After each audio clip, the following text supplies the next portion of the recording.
നമ്മൾ അടുത്ത സെഗ്മെന്റിലേക്ക് കടക്കുകയാണ്. അടുത്ത സെഗ്മെന്റ് എന്ന് പറയുന്നത് വളരെ പ്രധാനപ്പെട്ടതാണ്. സ്വാഭാവികമായിട്ടും ഒരു തദ്ദേശ സ്വയംഭരണ തെരഞ്ഞെടുപ്പിൽ ഏറ്റവും അധികം ചർച്ച ചെയ്യപ്പെടുന്നത് ആ നാടിന്റെ വികസന പ്രശ്നങ്ങളാണ്. തിരുനാവായ ഗ്രാമപഞ്ചായത്തിൽ ഭരണത്തിലിരിക്കുന്നത് നിലവിൽ UDF ആണ്, കുറെ കാലമായിട്ട് UDF ആണ്. ആ നിലയ്ക്ക് അവിടെ നടത്തിയിട്ടുള്ള വികസന പ്രവർത്തനങ്ങളെക്കുറിച്ച് വിശദീകരിക്കുകയാണ് UDFന്റെ പ്രതിനിധി ശ്രീ കുഞ്ഞാലി VP. തിരുനാവായ പഞ്ചായത്ത് ഏറെ കാലങ്ങളായിട്ട് UDF ആണ് ഭരണം കൈകാര്യം ചെയ്യുന്നത്. ഇത് തിരുനാവായ പഞ്ചായത്തിലെ ജനങ്ങൾക്ക് UDF ഇങ്ങനെ തുടർന്ന് ഭരിക്കുമ്പോൾ അവരെ ഈ ഭരണം തുടർന്ന് ഏൽപ്പിക്കണമെന്ന ഒരു വിശ്വാസം കൊണ്ട് തന്നെയാണ് ഏറെ കാലങ്ങളായി. ഇടതുപക്ഷം ഒരുപാട് സമയങ്ങളൊക്കെ ഈ തെരഞ്ഞെടുപ്പ് വരുമ്പോൾ അവരൊന്നും ഇങ്ങനെ തട്ടിക്കൊട്ടികൾക്ക് തെരുന്ന് കൂടും. അതങ്ങനെ കുറേ കാലം കുറേ സമരങ്ങളും കാര്യങ്ങളൊക്കെ ആയിട്ട് അങ്ങനെ തുടർന്ന് പോകാറുണ്ട്. പക്ഷേ ഇതൊക്കെ തിരുനാവായയിലെ ജനങ്ങൾക്ക് വ്യക്തമാണ്. തിരുനാവായയിൽ ഇടതുപക്ഷ പ്രസ്ഥാനങ്ങൾ എങ്ങനെയൊക്കെ പ്രവർത്തിച്ചാലും അവർ ഓരോ ഭരണകാലഘട്ടങ്ങളിലും ഉണ്ടാക്കുന്ന സമരങ്ങളാവട്ടെ, അല്ലെങ്കിൽ ഭരണസമിതിയോടുണ്ടാക്കുന്ന പ്രതിഷേധങ്ങളാവട്ടെ, അതിലെ യാഥാർത്ഥ്യങ്ങൾ, അതിലെ സത്യങ്ങൾ എത്രയുണ്ടെന്ന് ഓരോ തവണയും നടക്കുന്ന സമരങ്ങളിൽ ജനം തിരിച്ചറിയുന്നുണ്ട്. അതാണ് ഓരോ തെരഞ്ഞെടുപ്പിലും UDFന് അനുകൂല ഘടകങ്ങളായി വരുന്നത്. പ്രധാനപ്പെട്ട ഭരണ നേട്ടമായിട്ട് അവിടെ എടുത്തു കാണിക്കാവുന്ന കാര്യങ്ങൾ വളരെ ചുരുങ്ങിയ വാക്കുകളിൽ വിശദീകരിക്കും. കഴിഞ്ഞ കാലങ്ങളിൽ തുടങ്ങി ഈ ഇപ്പോൾ നിലവിലുള്ള ഭരണസമിതി വരെ വളരെയേറെ വികസന പ്രവർത്തനങ്ങൾ കൊണ്ടുവന്നിട്ടുണ്ട്. കുറേയേറെ പൂർത്തീകരിച്ചിട്ടുണ്ട്, ഇനിയും പൂർത്തീകരിക്കാനുണ്ട്. അത് ജനങ്ങൾക്കറിയാം. അതിൻ്റെ തുടർ വികസനവും തുടർ പ്രവർത്തനവും തന്നെയാണ് ഞങ്ങളുടെ ലക്ഷ്യം. വളരെയേറെ ഉണ്ട്. മലപ്പുറം ജില്ലയിലെ ഏറ്റവും കൂടുതൽ ജനസാന്ദ്രത കൂടിയ പഞ്ചായത്തിൽ ഒന്നാ തിരുനാവായ. 2 വില്ലേജുകളുണ്ട്. വളരെ ജനസംഖ്യ മറ്റു പഞ്ചായത്തിൽ നിന്ന് അധികമാണ്. അങ്ങനെയുള്ള ഒരു ജനസാന്ദ്രത കൂടിയ പഞ്ചായത്തിൽ ഇങ്ങനെ ഒരു തെരഞ്ഞെടുപ്പിന് മുമ്പിൽ UDFന് ഒരു ഭയമില്ലാതെ തെരഞ്ഞെടുപ്പിനെ നേരിടാൻ കഴിയും. വളരെയേറെ ഈ ഒരു ഫൈനാൻഷ്യൽ ഇയറിൽ 22 കോടി രൂപയുടെ പ്രോജക്റ്റാണ് പഞ്ചായത്ത് സമർപ്പിച്ച അംഗീകാരം വാങ്ങിയിട്ടുള്ളത്. ഈ ഫിനാൻഷ്യൽ ഇയറിൻ്റെ എൻഡോട് കൂടി അതിൻ്റെ ഏകദേശത്തിലേറെ പഞ്ചായത്തിൻ്റെ പരിമിതി വെച്ചിട്ടുള്ള വർക്കൗട്ടാവും. അത് ഉറപ്പാണ്. ഓരോ വർഷങ്ങളിലും അങ്ങനെ തന്നെയാണ്. പിന്നെ സ്വാഭാവികമായിട്ടും വന്നിട്ടുള്ള ചില 1-2 വർഷങ്ങളിൽ ഉപതെരഞ്ഞെടുപ്പുകൾ കാരണം 2 ഉപതെരഞ്ഞെടുപ്പുകൾ ഒരേ വർഷങ്ങളിൽ അവിടെ ഉണ്ടായി. ആ സമയങ്ങളിലൊക്കെ തന്നെ കുറച്ച് അത് സാങ്കേതികത്വങ്ങൾ കൊണ്ടാണ്. പഞ്ചായത്ത് ഭരണസമിതിയുടെ എന്തെങ്കിലും പ്രവർത്തനത്തിന്റെ ഭാഗമായിട്ടല്ല. അങ്ങനെയുള്ള സാങ്കേതികത്വത്തിന്റെ പിന്നിൽ, അല്ലെങ്കിൽ അത് നമുക്ക് വർക്കൗട്ട് ചെയ്യാൻ കഴിയാത്ത രീതിയിലുള്ള സംഭവം, ഇപ്പം അറിയാലോ, കോഡ് ഓഫ് കോണ്ടാക്ട് വന്നാൽ നമ്മളത് വെക്കുകയാണ്. അങ്ങനെയുള്ള സമയങ്ങൾ അധികം വന്നു. ആ ഒരു ഇയറിലാണ് നമുക്ക് കുറച്ചൊരു ഇത് വന്നത്. എന്നാൽ തന്നെ അത് പരമാവധി ഞങ്ങൾ കവർ ചെയ്യാൻ ചെയ്തിട്ടുണ്ട്. ഈ തവണയിൽ ഞങ്ങൾ ഈ ഒരു കേരളത്തിൽ മലപ്പുറം ജില്ലയിലെ ഒരു പഞ്ചായത്തിനൊരു കൃഷി ഓഫീസ്, അത് വലിയ സ്മാർട്ട് കൃഷി ഓഫീസാണ്. തിരുനാവായ പഞ്ചായത്തിലേക്ക് അത് കൊണ്ടുവരണമെന്ന് ഭരണസമിതിയുടെ വളരെ ശക്തമായ ഒരു താല്പര്യം. അതിന് MLA അതുപോലെ ഭരണസമിതിയുടെ ഒക്കെ വലിയ ഇടപെടൽ നടത്തിയാണ് തിരുനാവായക്ക് അത് വാങ്ങിയെടുത്തിട്ടുള്ളത്. ഫണ്ട് കൃഷിഭവന്. പക്ഷെ അത് കൊണ്ടുവരിക എന്നതാണ് ഒരു ഭരണസമിതിയുടെ കാര്യം. നമ്മുടെ പഞ്ചായത്തിനകത്ത് ആ ഭരണസമിതിക്ക് എന്തെല്ലാം വികസനങ്ങൾ ഏത് സ്രോതസ്സിൽ നിന്നായാലും എല്ലാ ഫണ്ടുകളും ഗവൺമെന്റിൻ്റെതാണ്. ഗവൺമെന്റ് പഞ്ചായത്തിനാകെ തനത് ഫണ്ടുകളാണുള്ളത്. അതിലുപരി കിട്ടുന്ന എല്ലാ ത്രിതല പഞ്ചായത്തുകളാവട്ടെ, ഗവൺമെന്റ് ആവട്ടെ, ഏത് അനുവദിക്കുന്ന ഫണ്ടുകളെ നമ്മുടെ പഞ്ചായത്തിൽ കൊണ്ടുവന്ന് നമുക്കത് നമ്മുടെ ജനങ്ങൾക്ക്, തിരുനാവായ പഞ്ചായത്തിലെ ജനങ്ങൾക്ക് അത് ഉപകാരപ്രദമാകുന്ന രീതിയിൽ ആരുടേതാകണമെങ്കിലും അത് കൊണ്ടുവരിക, നമ്മുടെ പഞ്ചായത്തിൽ നടപ്പാക്കുക എന്നുള്ളത്.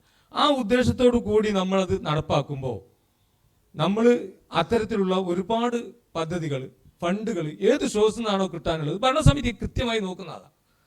ഏത് സോഴ്സിൽ നിന്ന് നമ്മുടെ പഞ്ചായത്തിൽ അവതരിപ്പിക്കാനും കൊണ്ടുവരാനുള്ള പ്രോജക്റ്റുകൾ, നല്ല വികസന പദ്ധതികൾ എവിടെ വരുന്നു എന്ന് നമ്മൾ ഓരോ സർക്കുലറുകളും പരിശോധിച്ച് അതിൽ നിന്ന് നമ്മൾ ചെയ്യും. അതാണ് കഴിഞ്ഞ് ഇതിൻ്റെ തൊട്ട് മുമ്പ് നമ്മുടെ പഞ്ചായത്തിന് ഗ്രീൻ ദയാൽ ഉപാധ്യായയുടെ ഒരു അവാർഡ് കിട്ടുണ്ടായി, സ്റ്റേറ്റ് അവാർഡുകൾ കിട്ടുണ്ടായി. കായാകൽപ്പം അവാർഡുകൾ, ഇതൊക്കെ ഇത്തരത്തിൽ UDFന്റെ കൂടിയാലോചനയുടെ ഭാഗമായിട്ട് ഓരോ കൊല്ലങ്ങളിലും ഓരോ തവണകളിലും ഓരോ ടേമിലും എന്ത് വികസന പ്രവർത്തനം നടക്കണമെന്ന് UDF ഇരുന്ന് ആലോചിച്ച് ഇന്ന പ്രവർത്തനങ്ങൾ സർക്കാർ പ്രഖ്യാപിക്കുന്നുണ്ടെങ്കിൽ അത് ഏത് രീതിയിൽ നമ്മുടെ പഞ്ചായത്തിൽ നടപ്പാക്കാൻ പറ്റും എന്നതാണ്. നമ്മളിപ്പോൾ ഈ പഞ്ചായത്ത് നമ്മൾ നടപ്പാക്കി. നമ്മുടെ പഞ്ചായത്തിലെ 2 ആരോഗ്യരംഗത്തുള്ള 2 സ്ഥാപനങ്ങളാണ് ഹോമിയോ ഡിസ്പെൻസറി. അതിന് പഞ്ചായത്തിന്റെ കൈവശത്തിലുള്ളതല്ലാത്ത സ്ഥലം വ്യക്തികളിൽ നിന്ന് കണ്ടെത്തി ഫണ്ട് വെച്ചു, നിർമ്മാണത്തിന്റെ ഘട്ടത്തിലിരിക്കുന്നു. ആയുർവേദ ഡിസ്പെൻസറി അതുപോലെ തന്നെ നമ്മൾ ആളുകളെ കണ്ടെത്തി നിർമ്മാണത്തിലിരിക്കുന്നു. അതുപോലെ മുട്ടിക്കാടുള്ള ഒരു സബ് സെന്റർ. അങ്ങനെയുള്ള ജനങ്ങൾക്ക് ഉപകാരപ്രദമാകുന്ന എല്ലാ മേഖലകളിലും, അത് റോഡുകളാവട്ടെ തോടുകളാവട്ടെ, അങ്ങനെ പല മേഖലകൾ, കാർഷിക മേഖലക്കാവട്ടെ പ്രത്യേകമായ ഊന്നൽ നൽകാറുണ്ട്. വിദ്യാഭ്യാസ മേഖലകൾക്ക് 5 സ്കൂളുകളാണ് നമ്മുടെ പഞ്ചായത്തിന് വിട്ട് കിട്ടിയിട്ടുള്ളത്. ആ സ്കൂളുകളിൽ നമ്മൾ ബിൽഡിങ്ങുകൾ കൊടുത്തിട്ടുണ്ട്, സാനിറ്ററി കോംപ്ലക്സ് കൊടുത്തിട്ടുണ്ട്. അത് പഞ്ചായത്തിൻ്റെ കൊടുത്തിട്ടുണ്ട്. വിവിധ സ്രോതസ്സിൽ നിന്നും ഒരു ത്രിതല പഞ്ചായത്താണല്ലോ നമ്മൾ. അതിൻ്റെ എല്ലാ ഫണ്ടുകൾ ഏത് ഫണ്ടാണോ നമുക്ക് വാങ്ങിയെടുക്കാൻ പറ്റുക അതിനെക്കുറിച്ചാണ് UDF ആലോചിക്കുക. അങ്ങനെ ആലോചിച്ചാണ് പല പദ്ധതികളും പല മേഖലകളിൽ നിന്നായി പഞ്ചായത്തിൽ നടപ്പാക്കിയിട്ടുള്ളത്. ഇനിയും ഇതിന്റെ ഒക്കെ പൂർത്തീകരണം ഞങ്ങൾക്ക് ചെയ്യാനുണ്ട്. അത് തുടങ്ങി വെച്ച പദ്ധതികൾ ഞങ്ങൾക്ക് അധികം വളരെ ക്ലിയർ ആണ്. തിരുനാവായ ഗ്രാമപഞ്ചായത്തിൽ കഴിഞ്ഞ കാലങ്ങളായി നടപ്പിലാക്കിക്കൊണ്ടിരിക്കുന്ന വിവിധ പദ്ധതികളെ കുറിച്ചാണ് ആദ്യം വിശദീകരിച്ച് കൂടുതൽ ഊർജ്ജത്തോടുകൂടി മുന്നോട്ട് പോകുമെന്ന് അദ്ദേഹം ഉറപ്പു നൽകുന്നു. LDFന്റെ പ്രതിനിധി ശ്രീ കോയമുട്ടി, താങ്കൾ ഇപ്പോൾ പ്രതിപക്ഷത്താണ്. പ്രതിപക്ഷത്തിന്റെ നിലപാടുകൾ എന്താണ്? തിരുനാവായ എന്ന് പറയുന്നത് നേരത്തെ കുഞ്ഞാലി സാഹിബ് പറഞ്ഞതുപോലെ വികസനത്തിന്റെ പൂമാലകൾ തീർത്തൊരു നാടാണോ? താമരക്കുളമൊക്കെയുള്ള ഒരുപാട് താമര വിരിയുന്ന നാടാണ്. അതേപോലെ തന്നെ വികസനത്തിന്റെ പൂങ്കാവനമാണോ ഈ തിരുനാവായ? ഒന്ന് പറയൂ. തിരുനാവായ ഭയങ്കര ചരിത്രമുള്ള നാടാണ്, മാമാങ്കത്തിന്റെ നാടാണ്. ഗാന്ധിയുടെ ചിതാഭസ്മം ഒഴിക്കുന്ന നാടാണ്, ഇന്ദിരാജിയുടെ ചിതാഭസ്മം ഒഴിക്കുന്ന നാടാണ്, രാജീവ് ഗാന്ധി ചിതാഭസ്മം ഒഴിക്കുന്ന നാടാണ്. അങ്ങനെ പട്ടനവധി ആൾക്കാർ, AICC പ്രസിഡന്റ് വന്ന സ്ഥലമാണ്. കേരള ഗാന്ധി കേരളപ്പജിന്റെ നാടാണ്. തിരുനാവായ ചരിത്രത്തിൽ ഒരുപാട് മുന്നോട്ടാണ്, പെട്ടെന്ന് മഹാന്മാരുള്ള സ്ഥലമാണ്. പക്ഷേ വികസനത്തിൻ്റെ കാര്യം 40 കൊല്ലം പിറകോട്ടാണ്. കുഞ്ഞാലി സാഹിബ് ഇപ്പോൾ പറഞ്ഞത്, കുഞ്ഞാലി സാഹിബ് നിങ്ങളുടെ ചോദ്യത്തിന് ആൻസർ പറഞ്ഞിട്ടില്ല. എന്ത് വികസനം എന്നുള്ളത് ഞാൻ ശ്രദ്ധിക്കുന്നുണ്ട്. വികസനം എന്താണെന്ന് പറഞ്ഞിട്ടില്ല. നമ്മളെ സർക്കാർ ഇപ്പോൾ വന്നിട്ട് ഇവിടെ മാത്രമല്ല, തിരുനാവായ പഞ്ചായത്തിൽ മാത്രമല്ല, പല പഞ്ചായത്തിലുണ്ട്. ഒരു ജില്ലയിൽ അത് ആരും ചോദിച്ചിട്ടൊന്നുമില്ല. ഒരു പഞ്ചായത്തിൽ ഒരു കൃഷിഭവൻ, ആ കൃഷിഭവൻ അലവധി സർക്കാർ നടന്നാണ്. ആ വിഷയത്തിൽ ഇപ്പോൾ ഞാൻ കിടക്കണില്ല. രാഷ്ട്രീയ കൃഷിഭവൻ സംസ്ഥാന സർക്കാരിൻ്റെയാണ്. കൊണ്ടുവരാൻ പോകാനും അതിൻ്റെ വേഗം പോയിട്ടില്ല, മുടക്കാനേ നോക്കിയിട്ടുള്ളൂ. ആ വിഷയത്തിൽ കിടക്കുന്നില്ല. നിങ്ങൾ ഈ പറഞ്ഞ തിരുനാവായ ക്യാമറയായിട്ടൊന്ന് വരണം. ഇത് കഴിഞ്ഞിട്ട് തിരുനാവായ സെൻറ്ററിലുണ്ട് മാലിന്യത്തിൻ്റെ കൂമ്പാരം, ഗാന്ധി സ്മാരകത്തിൻ്റെ തൊട്ടടുത്ത് 50 മീറ്റർ എടുത്ത്. ഇന്ന് വരെ ഒരു സ്റ്റാൻഡേർഡ്, ഒരു ടെക്നിക്കലായിട്ട് ഈ മാലിന്യം സംസ്കരിക്കുന്ന സ്ഥലത്തേക്ക് മാറ്റാൻ കഴിഞ്ഞിട്ടില്ല. രണ്ടാമത്തേത് 365 വീടാണ്. ഞാൻ പറഞ്ഞ ഇതിൻ്റെ വിവരാവകാശ കണക്കുള്ളതാണ്, തെളിവാൻ കാര്യം. 315 വീടാണ് ലൈഫ് മിഷനിൽ സർക്കാർ സംസ്ഥാനം അനുവദിച്ചിരിക്കുന്നത്. 107 വീടാണ് നമുക്ക് കൊടുക്കാൻ പറ്റിയത്. ആ 100 വീടിൽ 28 വീട് കൊടുത്തിട്ടുള്ളത് 5-ാം വാർഡിലാണ്, 23 കൊടുത്തിട്ടുള്ളത് 13-ാം വാർഡിലാണ്, 18 വീട് കൊടുത്തിരിക്കുന്നത് 6-ാം വാർഡിൽ, ഇപ്പോഴത്തെ പഴയ 4-ാം വാർഡിലാണ്. ഇതൊക്കെ കൂടി കഴിച്ചിട്ട് 69 വീട് കഴിച്ചാൽ UDF ഇരിക്കുന്നതൊക്കെ കൂടി കൊടുത്തത് ബാക്കി 60 വീടുണ്ടാവില്ല. ഇപ്പോൾ ഞാനിപ്പോൾ ഈ ബിൽഡിംഗ് കാലമായിട്ടുള്ള ഇപ്പോൾ സർക്കാർ പാവപ്പെട്ടവർക്ക് വലിക്കാൻ ഇന്റർനെറ്റ് കണക്ഷൻ സൗജന്യമായിട്ട് കൊടുക്കുക. നിങ്ങളെ പഞ്ചായത്തിലൊക്കെ നടത്തുന്നുണ്ട്, തുപ്പറംകുളമൊക്കെ ഉണ്ട്, കേഫോണ്. ഒരു കണക്ഷൻ തിരുനാവായ പഞ്ചായത്ത് കൊടുത്തിട്ടില്ല, ഒരു കണക്ഷൻ വിതരണം ചെയ്തിട്ടില്ല. എത്രയോ ആൾക്കാർക്ക് ഉപകാരപ്പെട്ട കാര്യം. ഇപ്പം നിങ്ങളൊക്കെ ഇങ്ങനെ യാത്ര ചെയ്യുമ്പോൾ ഗ്രാമവണ്ടി കണ്ടിക്കണം, തുപ്രംകോടുണ്ട്, വളവന്നൂരുണ്ട്. തിരുനാവായ പഞ്ചായത്തിൻ്റെ അവസ്ഥ നിങ്ങൾക്കറിയോ? ബസ് ഓടാത്ത എത്രയോ ഗ്രാമങ്ങൾ. കോന്നല്ലൂർ ബസ് ഓടൂല, കോന്നല്ലൂർ വലിയൊരു വാർഡ് ബസ് ഓടൂല. ഇപ്പോഴത്തെ 6-ാം വാർഡ് 5-ാം വാർഡ് വല്യപ്പറമ്പ് ബസ് ഓടൂല. കൈത്തക്കര മുതലിച്ച് നമ്മുടെ ചെരക്കറപ്പുറം തൊട്ടിട്ട് പാറ തൊട്ടിട്ട് ആ ഭാഗത്തൊന്നും ബസ്സില്ല, ഒരു ബസ്സും ഇല്ല, ലൈൻ ബസ് ഒന്നുമില്ല. അവിടെ നിന്നൊക്കെ ആളെ കൊണ്ടുവരാൻ കുട്ടികൾക്കും സ്ത്രീകൾക്കും സൗജന്യമായി കൊടുക്കുന്ന ഈ ബസ്സോട്ടം തിരുനാവായിലില്ല. ഏത് മേഖല പറഞ്ഞു? ബെഡ്സ് സ്കൂള് വളരെ ദയനീയ അവസ്ഥ. നിങ്ങൾ ക്യാമറയായിട്ട് പട്ടണമൊക്കെ വരും, ബെഡ്സ് സ്കൂളിന്റെ ദയനീയ അവസ്ഥ ഞാൻ കാട്ടിത്തരാം. ദയനീയ അവസ്ഥ. പഴയ സാംസ്കാരിക നിലയത്തിൻ്റെ ഒരു മൂലക്കെ ആ കുട്ടികളെ കാണുമ്പോൾ നമുക്ക് സങ്കടം വരും, മനസ്സ് പൊട്ടും. ആ കുട്ടികൾ ഇരിക്കുന്നത് വെറും ഒരു സീറ്റിന്റെ ഉള്ളിലാണ്. അതിലേക്ക് പഠിക്കാൻ സംസ്ഥാന സർക്കാർ പല കൈത്തോലും പഠിക്കാനുള്ള യന്ത്രങ്ങൾ കൊടുത്ത് അതിന്റെ മേലെ പോയി കൂട്ടിയിട്ടേക്കാം. കളവ് പറയില്ല. ഇതൊക്കെ നാളെ നിങ്ങൾ പച്ചയായിട്ട് ക്യാമറ എടുത്ത് നിങ്ങൾക്ക് പകർത്തിയെടുക്കാൻ ഞാൻ കാട്ടിത്തരാം. ഒരു രാഷ്ട്രീയ വിജയത്തിന് വേണ്ടി, ഒരു പരാജയത്തിന് വേണ്ടി എന്തേലും പറഞ്ഞു കൊണ്ട് വിജയിക്കണം എന്നുള്ള ഒരു ലക്ഷ്യം തന്നെ ഇല്ല. വളരെ മോശം.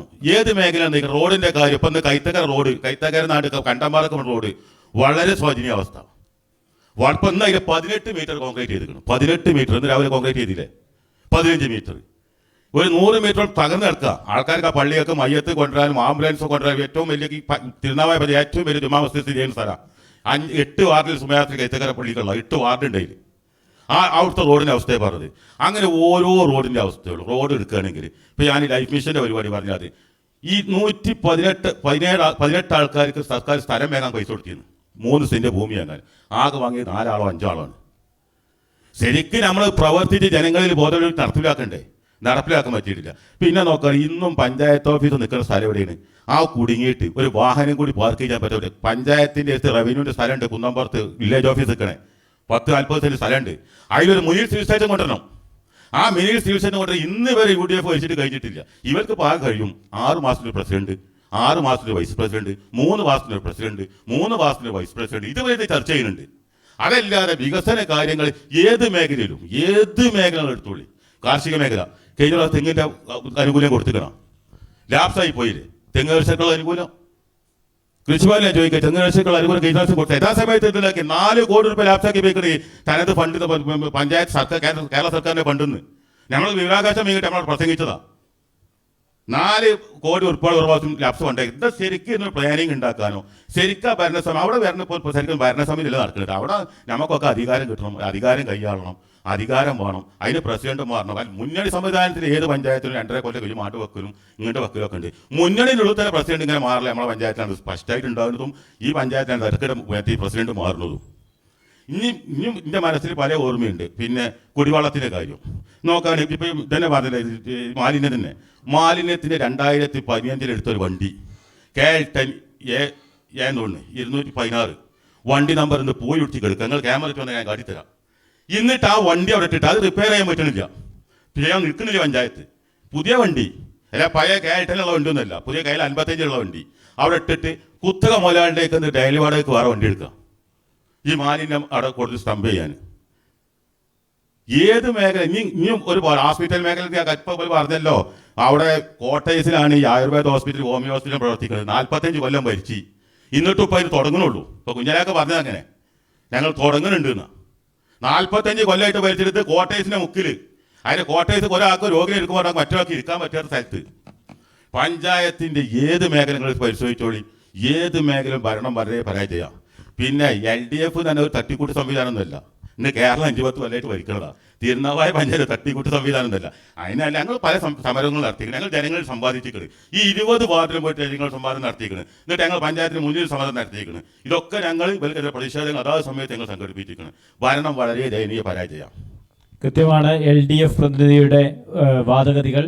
45 വർഷം തുടർച്ചയായി ഭരിച്ചിട്ടും വേണ്ടത്ര പുരോഗതി തിരുനാവായ ഗ്രാമപഞ്ചായത്തിൽ കൈവന്നിട്ടില്ല എന്നാണ് LDFന്റെ പ്രതിനിധീകരിച്ച് സംസാരിച്ച ശ്രീ കോയാമുട്ടി KM പറഞ്ഞത്.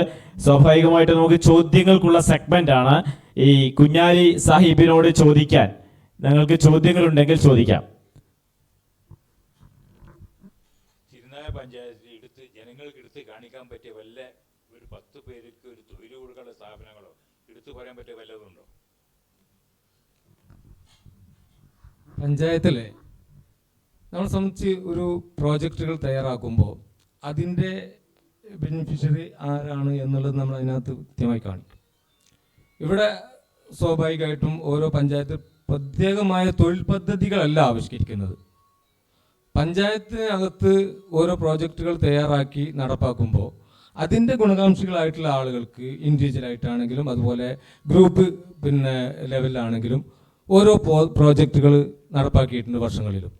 അതിൽ ഗ്രൂപ്പ് അടിസ്ഥാനത്തിലുള്ള പ്രോജക്റ്റുകൾ കൊടുത്തിട്ടുണ്ട്, ഇൻഡിവിജ്വലായിട്ട് കൊടുത്തിട്ടുണ്ട്, അത് തൊഴിലധിഷ്ഠിതമായിട്ട് കൊടുത്തിട്ടുണ്ട്, അതുപോലെ തന്നെ ഹാൻഡിക്യാപ്ഡ് ആയിട്ടുള്ള ആളുകൾക്ക് അങ്ങനെ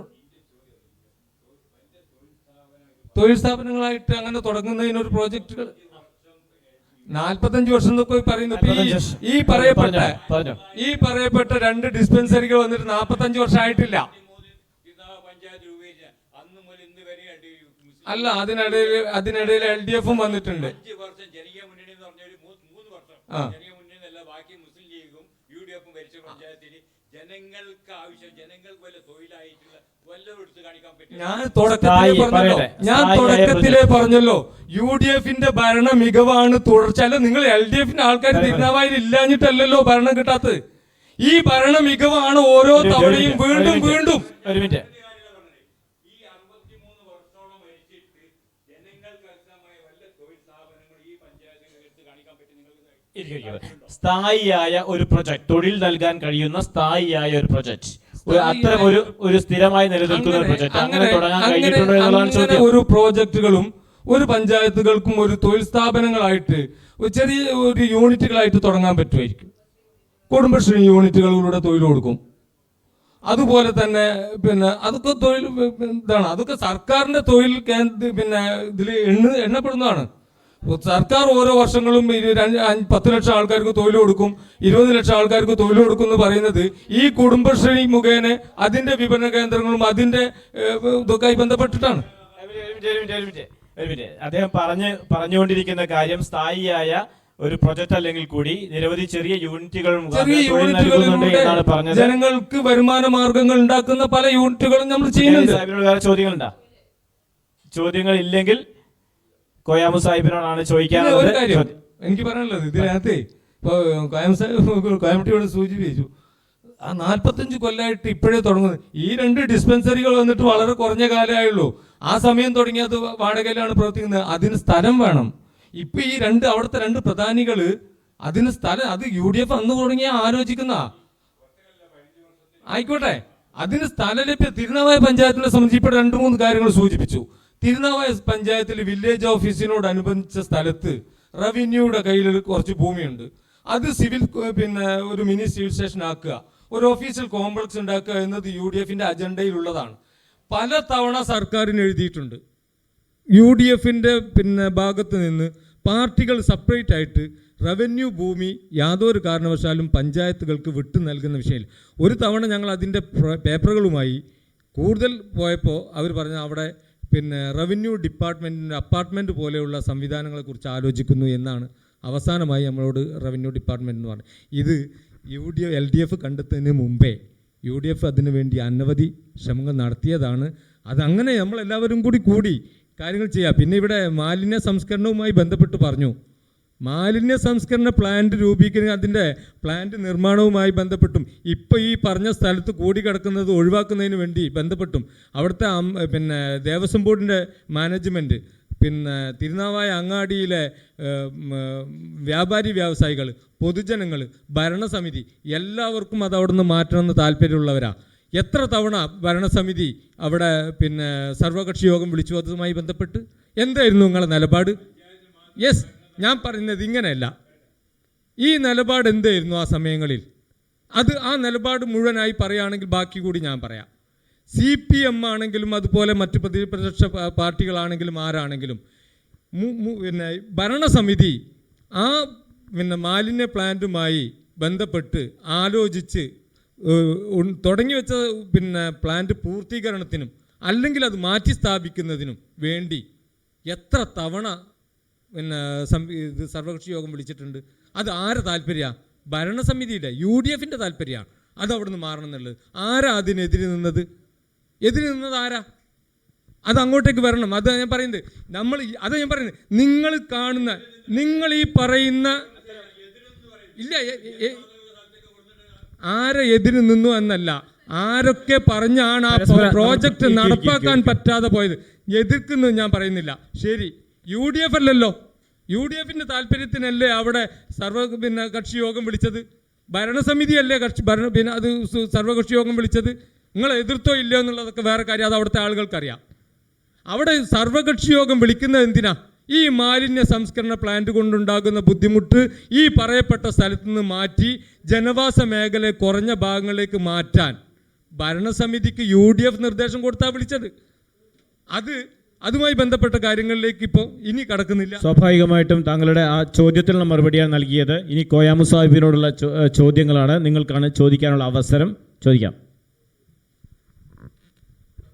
കോയാമു സാഹിബ് ഇവിടെ പറഞ്ഞു തിരുനാവായ പഞ്ചായത്ത് ഏറ്റവും മോശം പഞ്ചായത്താണ്. ഹരിത നമ്മുടെ കായകൽപ്പം അവാർഡ് കിട്ടിയത് ഏത് പഞ്ചായത്തിന് സംസ്ഥാനത്ത്? ആർക്കാ കിട്ടി? ആർക്കാ കിട്ടി? കോയാമ സാഹിബ് പറയും. ആ,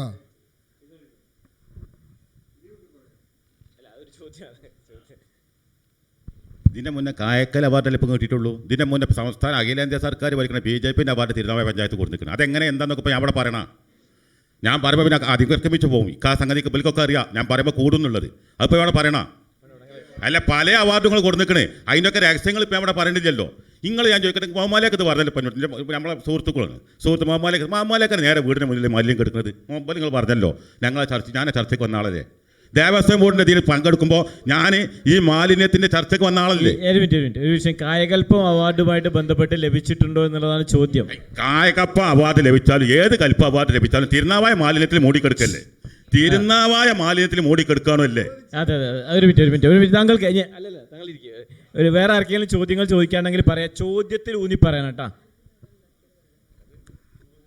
എൻ്റെ ചോദ്യം, ഈ പഞ്ചായത്തുകൾ എന്ന് പറയുന്നത്, തദ്ദേശ സ്വയംഭരണ സ്ഥാപനങ്ങൾ എന്ന് പറയുന്നത്, അവർക്ക് കൃത്യമായൊരു അധികാരം ജനകീയാസൂത്രണ പദ്ധതിയോടുകൂടി സർക്കാർ നടപ്പിലാക്കിയിട്ടുണ്ട്. ആ പ്രദേശത്തെ ഗ്രാമങ്ങളിൽ ഗ്രാമസഭകൾ കൂടി ആ ഗ്രാമസഭക്കകത്ത് ചർച്ച ചെയ്യപ്പെടുന്ന പദ്ധതികൾ, അത് വികസന സെമിനാറുകൾ നടത്തി ഗ്രൂപ്പ് ഡിസ്കഷനുകളൊക്കെ നടത്തി അതിനകത്ത് നിന്നാണ് സാധാരണഗതിയിൽ പദ്ധതികൾ രൂപീകരിച്ച് പഞ്ചായത്തുകൾ ഫണ്ടുകൾ മാറ്റിവെക്കുന്നത്. എന്നാൽ ഈ ഇടതുപക്ഷ സർക്കാർ വന്നതിന് ശേഷം ഇപ്പോൾ കഴിഞ്ഞ ഇവിടെ ഇടതുപക്ഷത്തിൻ്റെ പ്രതിനിധി പറഞ്ഞുകൊണ്ടിരിക്കുന്നു പഞ്ചായത്തിനകത്ത് വികസന പ്രവർത്തനങ്ങൾ നടക്കുന്നില്ല. യഥാർത്ഥത്തിൽ നമ്മളൊരു കണക്ക് കാണേണ്ടതുണ്ട്. ഇടതുപക്ഷം മനസ്സിലാക്കേണ്ട ഒരു സാധനം, ഈ ഇടതുപക്ഷ സർക്കാർ വന്നതിന് ശേഷം ഈ ജനകീയ ആസൂത്രണ എന്ന് പറയുന്ന ഈ പദ്ധതിയുടെ കടക്കൽ കത്തിവെക്കുന്ന നിലപാടാണ് സ്വീകരിച്ചിട്ടുള്ളത്. ഇപ്പോൾ ഒരു ഗ്രാമസഭകളും അതുപോലെ തന്നെ ഗ്രൂപ്പ് ഡിസ്കഷനുകളും വികസന സെമിനാറുകളൊക്കെ നോക്കുകുത്തിയാക്കിക്കൊണ്ടാണ് മുന്നോട്ട് പോകുന്നത്. സർക്കാർ തനത് ഫണ്ടും അതുപോലെ തന്നെ ഓൺ ഫണ്ടുകളൊക്കെ പഞ്ചായത്തുകൾക്ക് അനുവദിക്കുമ്പോൾ അതിൻ്റെ കൂടെ തന്നെ കൃത്യമായ ഒരു ഓർഡർ കൂടി സർക്കാർ വെക്കുകയാണ്. ഇന്ന മേഖലയിലേക്ക് മാത്രമാണ് ഈ ഫണ്ട് വിനിയോഗിക്കപ്പെടാൻ പാടുള്ളൂ. അതല്ലാതെ സാധാരണ മനുഷ്യർക്ക് ഗ്രാമസഭക്കകത്ത് ചർച്ച ചെയ്യപ്പെടുന്ന, അങ്ങനെ വികസന സെമിനാർ ചർച്ച ചെയ്യപ്പെടുന്ന പ്രോജക്റ്റുകൾ ഉണ്ടാക്കി പഞ്ചായത്ത് ഭരണസമിതി അടക്കമുള്ള കേരളത്തിലെ എല്ലാ പഞ്ചായത്ത് സമിതികളും, അത് ഇടതുപക്ഷമാകട്ടെ വലതുപക്ഷമാകട്ടെ, അവർ ഇത് കൊണ്ടുവരുന്ന പദ്ധതികളെല്ലാം സർക്കാർ ചില സർക്കാരിൻ്റെ ചില താല്പര്യങ്ങൾക്ക് വേണ്ടി മാറ്റിവെക്കുക. എൻ്റെ ചോദ്യത്തിലേക്ക് വരാം. അതിന് മുമ്പ് കഴിഞ്ഞ 2 വർഷത്തെ സർക്കാർ ഈ കേരള സർക്കാർ ചെലവഴിച്ചിട്ടുള്ള ഈ പദ്ധതികൾ പഞ്ചായത്തുകൾക്ക് തദ്ദേശ സ്വയംഭരണങ്ങൾക്ക് കൊടുത്ത് 2021-22 കാലഘട്ടത്തിൽ 81% എക്സ്പെൻഡിച്ചർ, ബാക്കി സർക്കാർ ഫണ്ട് ലഭ്യമായില്ല. 2023-24 അത് 71% വീണ്ടും കുറഞ്ഞു. 30% അടിസ്ഥാന വികസന സൗകര്യങ്ങൾ കിട്ടേണ്ട ഫണ്ട് എങ്ങനെയാണ് സർക്കാർ അത് അടിച്ചു മാറ്റി കൊണ്ടുവരുന്നത് കൃത്യമായി നമുക്ക് മനസ്സിലാക്കാൻ പറ്റും. ആദ്യ ചോദ്യത്തിലേക്ക് വരുന്നു, മറുപടി തരണം. കൃത്യമായി പറയുമ്പോൾ സർക്കാർ ഒരു ഓർഡർ ഇറക്കുന്നു. നമുക്ക് പഞ്ചായത്ത് മെമ്പർമാരിക്കുന്നുണ്ട്, അവർക്ക് ഫണ്ട് 1, 2, 3 ഘട്ടങ്ങളിലായിട്ടാണ് സർക്കാർ നൽകാറുള്ളത്. സർക്കാർ ഫണ്ട് നൽകുന്ന തലേ ദിവസം, ഇന്ന് ഫണ്ട് നൽകുന്നു, ഓർഡർ ഇടുന്നു, തലേ ദിവസം ട്രഷറികൾക്ക് നിയന്ത്രണം ഏർപ്പെടുത്തുന്നു. അതുപോലെ തന്നെ ഫണ്ടുകൾ ലാപ്സ് ആയിക്കൊണ്ടിരിക്കുകയാണ്. നമുക്കറിയാം, സ്പെൽ ഓവറിലേക്ക് പോയിക്കൊണ്ട് സർക്കാർ ഫണ്ടിലേക്കുണ്ട്. ഇതാണ് വികസനങ്ങൾക്ക് പ്രയാസം ഉണ്ടാക്കുന്നത്. അതിന് ഈ ഇടതുപക്ഷം ജനങ്ങളെ കബളിപ്പിക്കുമ്പോൾ ഇത്തരത്തിൽ നിങ്ങൾ നടത്തുന്ന ചില പ്രവർത്തനങ്ങൾ അത് നിങ്ങൾ മനസ്സിലാക്കേണ്ടതുണ്ട്. കാരണം ഒരു മിനിറ്റ് ഞാൻ അവസാനിപ്പിക്കുകയാണ്. ഞാൻ പറഞ്ഞു വരുന്നത്, ഇപ്പോൾ കഴിഞ്ഞ ഈ സമയത്ത് ഈ സ്പിൽ ഓവറിലേക്ക് വരുമ്പോൾ 5 ലക്ഷം രൂപ അതിക്ക് മുകളിലുള്ളത് പഞ്ചായത്ത് ട്രഷറികളിൽ നിന്ന് നിയന്ത്രണം ഏർപ്പെടുത്തിക്കൊണ്ട് കൊടുക്കരുതെന്ന് പറയും. സ്വാഭാവികമായും 25-30 ലക്ഷം രൂപ കൊടുത്ത് നടത്തിയിട്ട് വികസന പ്രവർത്തനങ്ങൾ, ആ വികസന പ്രവർത്തന ബില്ല് പാസ്സാകാതെ ഇരിക്കുമ്പോൾ അത് സ്പില്ലോവറായി മാറുകയാണ്. പഞ്ചായത്തുകളെ സംബന്ധിച്ചിടത്തോളം ഇത്തവണ സ്പില്ലോവറായ വർക്ക് അത് 2 കോടി സ്പില്ലോവറായി കഴിഞ്ഞാൽ പിറ്റത്തെ വർഷം ആ ഫണ്ട് സർക്കാർ പിടിച്ചു വെക്കുകയാണ്.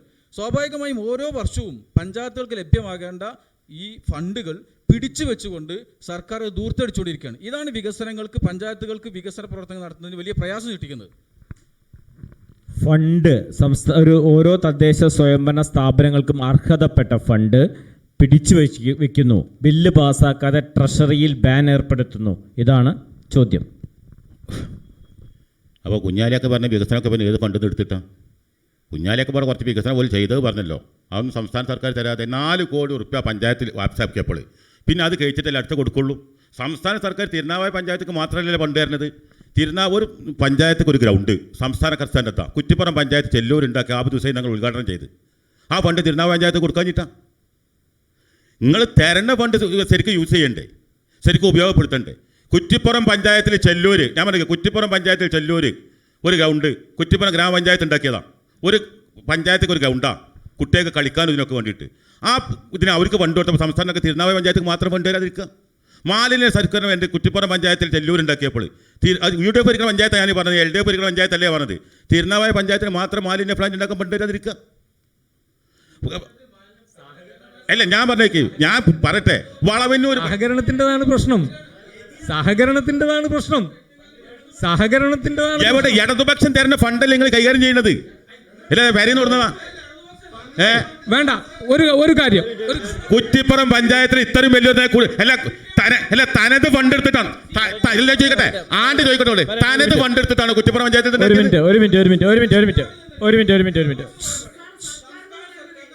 സംസ്ഥാന സർക്കാർ തരികയാണെങ്കിലും നിങ്ങളിപ്പോൾ അവിടെ നിന്ന് ചോദിച്ചതല്ല, നിങ്ങൾ സംസ്ഥാന സർക്കാരിന് നിങ്ങൾ ഇടതുപക്ഷം തന്നതല്ല നിങ്ങൾ പറഞ്ഞത്. അപ്പൊ ഞാൻ ആ രൂപത്തിൽ പറഞ്ഞത് സംസ്ഥാന സർക്കാരിനെ പറയും. സംസ്ഥാന സർക്കാരിന്റെ ഫണ്ട് ഉപയോഗപ്പെടുത്തിക്കൊണ്ട് അവിടെ നടത്തുന്ന വികസന പ്രവർത്തനങ്ങൾ എല്ലായിടത്തും നടക്കുന്നുണ്ട് എന്നാണ് അദ്ദേഹം സൂചിപ്പിച്ചത്. അതിൽ പിന്നെ മറ്റ് വിവേചനങ്ങളില്ലാതെ തന്നെ വികസനം നടപ്പിലാക്കാൻ ശ്രമിക്കുന്നുണ്ട് ഇടതുപക്ഷം എന്നാണ് അദ്ദേഹം പറഞ്ഞത്. എന്തായാലും മറ്റു തർക്കങ്ങളിലേക്ക് പോകാതെ ഒരു വിഷയങ്ങളിലേക്ക് പോകരുതെന്ന് അഭ്യർത്ഥിക്കുകയാണ്. നമ്മുടെ ഈ അടുത്ത സെഗ്മെന്റിൽ പലതും നിങ്ങൾക്ക് ഒരു പ്രാദേശിക ഭരണകൂടം എന്ന നിലയ്ക്ക് പ്രാദേശികമായ ഒട്ടനവധി വിഷയങ്ങൾ ചർച്ച ചെയ്യാനുണ്ടാകും. എന്നാൽ അത്തരം വിഷയങ്ങളെല്ലാം തന്നെ നമുക്ക് ഈ കുറഞ്ഞ സമയം കൊണ്ട് ചർച്ച ചെയ്ത് തീർക്കാൻ കഴിയില്ല. നമ്മുടെ ജനാധിപത്യം എന്ന് പറയുന്നത്, ജനാധിപത്യ സംവാദങ്ങൾ എന്ന് പറയുന്നത് എന്നും തുടരേണ്ടതാണ്. അതുകൊണ്ട് അത്തരം തുടർച്ചകൾ ഉണ്ടാകണം.